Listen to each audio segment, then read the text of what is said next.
Nagsimula noong 1879 sa teritoryo ng Dakota, binisita ni Fergus Coffey ang kanyang minamahal na si Marana Stewart at binigyan ito ng isang brochure na dating pag-aari ng kanyang ina. Plano niyang mag-propose dito sa loob ng ilang araw at ang regalo ay magsisilbing alaala. Maya-maya pa, dumating ang trahedya. Isang gabi, ang pamilya ni Marana ay inatake ng walang babala ng mga hindi kilalang magnanakaw. Nagtago ang pamilya sa silong, ngunit pumasok ang mga sumalakay. Ang mga bakas ng kuko na naiwan sa pinangyarihan ay nagpapakita na ang mga salarin ay hindi tao. Kinabukasan, bumalik si Fergus, pinatay ang pamilya ni Mary Ann at nawawala si Mary Ann. Hindi pa niya alam kung ano ang nangangaso sa ilalim ng lupa. Dahil dito iniulat ni Fergus ang insidente sa kanyang kasamahan na si John Clay.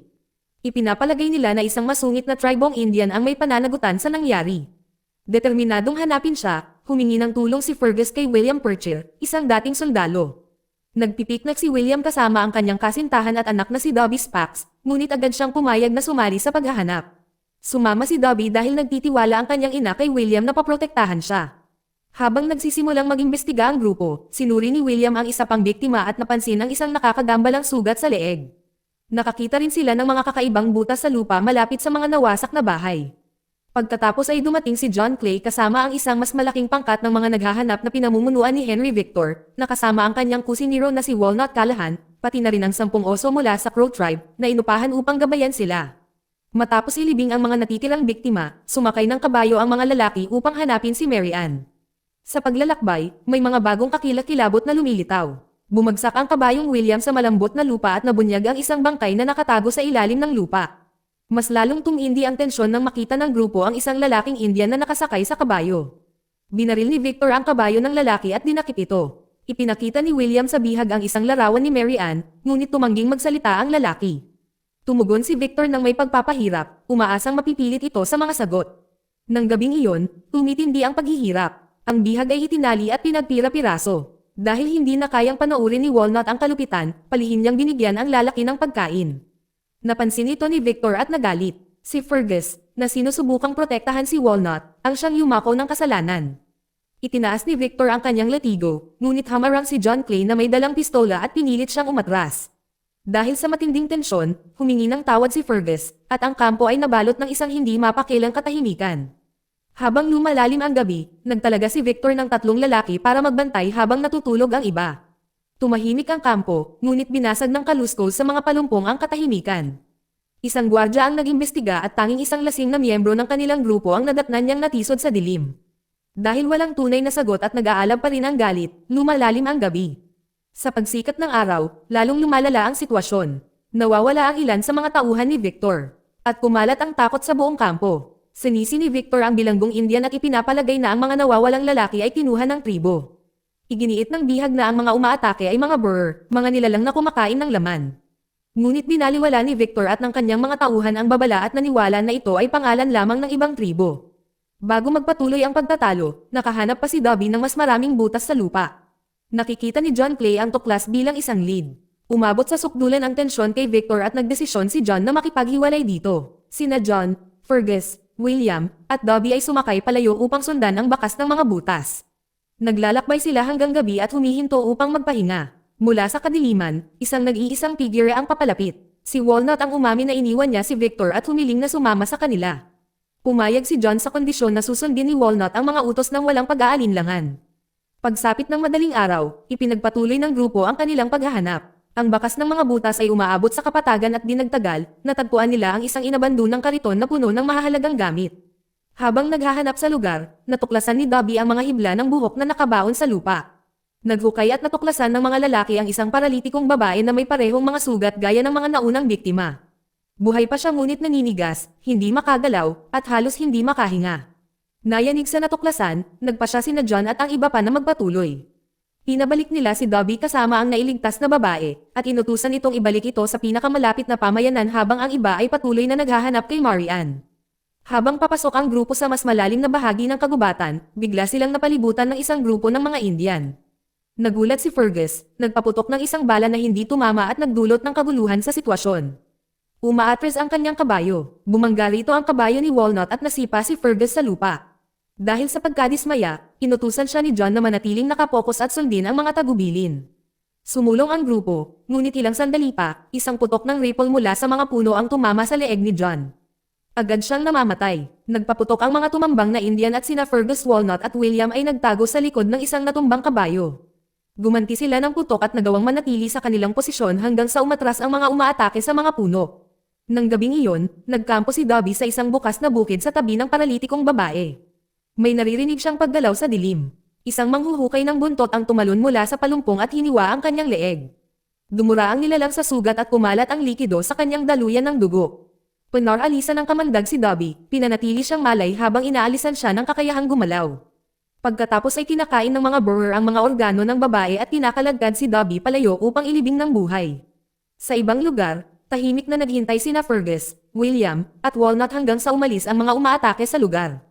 Nagtitipon sila ng mga nakal-alasong dahon at sinusunog ang mga ito upang itaboy ang anumang natitirang mga taga-subaybay. Pagkatapos ay nagpapatuloy sa mas malalim na bahagi ng ilang. Kinabukasan, nagpahinga muli ang mga lalaki at ipinagtapat ni Fergus kay William ang kanyang pangamba para sa kapalaran ni Marana. Nang gabing iyon, sinabihan ni William sina Fergus at Walnut na matulog na. Habang naglalakad sila sa paligid, napagtanto nilang nawala na si William. Hinala ni Fergus na ginamit sila ni William bilang pain para lituhin ang atensyon ng mga Indian. Bago pa sila makapagdesisyon kung ano ang susunod na gagawin, umalingaw ang mga kaluskos mula sa mga palumpong. Naghagi si Fergus ng nagliliyab na troso patungo sa ingay at sa apoy ay ibinunyag ang isang manghuhukay. Sumugod ang nilalang kay William, na nagtatago sa malapit, at kinamot ang leeg nito. Nagpaputok si Walnut at itinaboy ang borer. Ngunit ang atake ay nag-iwan kay William na manhid. Nagsisimula ng mawala ng lahat ng sensasyon ang mukha niya. Alam niyang babalik ang mga borer at lalalalang ang kalagayan ni William kung mananatili sila. Tinipon ng tatlong lalaki ang kanilang mga gamit at nagpatuloy. Pagkatapos ng ilang milya, nakakita sila ng apoy sa di kalayuan at nagsakay patungo rito. Doon nila nakilala ang isang katutubong babae na nagngangalang Faith na nagsabing siya lamang ang nakaligtas sa isang pag-atake. Habang nag-uusap sila, ipinaliwanag niya na ang mga borer ay mas matagal nang nabubuhay kaysa sa mga tao. Dati silang kumakain ng kalabaw at nanirahan sa ilalim ng lupa, nakatago mula sa mundo. Inilalarawan ng kapalaran kung paano nangangaso ang mga borer. Sinusugatan nila ang kanilang biktima, idinadora ang lason sa sugat, at pinaparalisa ang biktima. Kapag wala nang magawa ang katawan, inililibing ito ng buhay ng mga nilalang. Babalik lamang ang mga ito kapag lumapot na ang dugo at lumambot na ang mga organo. Pagkatapos ay kinakain ng mga borer ang lahat ng nasa loob ng katawan. Sa paglipas ng maraming taon, naging kaunti ang mga kalabaw dahil sa pangangaso ng tao. Dahil wala na ang kanilang pangunahing pinagkukunan ng pagkain, sinimulang puntiryahin ng mga borer ang mga tao. Binanggit din ng tadhana na minsang nilabanan ng tribong youth ang mga borer, ngunit tumanggi ang mga youth na ibahagi ang kanilang mga pamamaraan. Natanggap ng grupo ang impormasyong ito, at nakumbinsi si William na matutulungan siya ng mga youth. Kumakalat na ang kanyang sugat, at gusto niyang hanapin ang kanilang tribo upang humingi ng lunas.